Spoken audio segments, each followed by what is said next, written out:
আজ দুটো রেসিপি করব, সফেদ আন্ডা কারি, ধনিয়া রাইস। খুব কম উপকরণে চটজলদি হয়ে যায়। 10-12 কোয়া রসুন, পেঁয়াজ, কাঁচা লঙ্কা একসঙ্গে পেস্ট করে নিলাম। একটা পেস্ট করেছি মগজদানা, পোস্ত, খোয়া ক্ষীর, টক দই।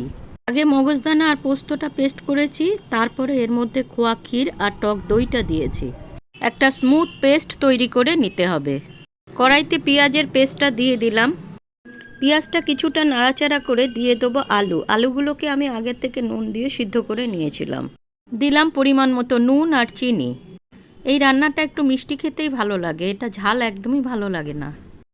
মশলাটা খুব ভালো করে কষিয়ে খোয়া ক্ষীরের পেস্টটা দিয়ে দেবো।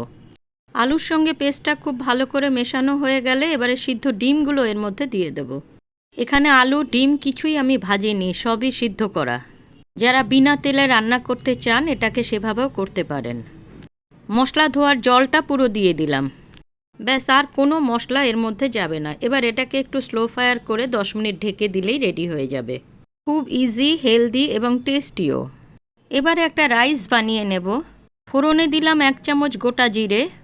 আগের থেকে রাইসটাকে আমি নুন দিয়ে 80%-এর মতন সিদ্ধ করে নিয়েছিলাম। এবার সেই রাইসটা এর মধ্যে দিয়ে দেব।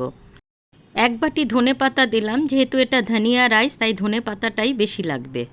ব্যাস, রেডি হয়ে গেল ধনিয়া রাইস, সফেদ আন্ডা কারি। অনুরোধ রইল একবার হলেও নিজেও খান, পরিবারকেও খাওয়ান, আপনার প্রশংসাই সবাই করবে।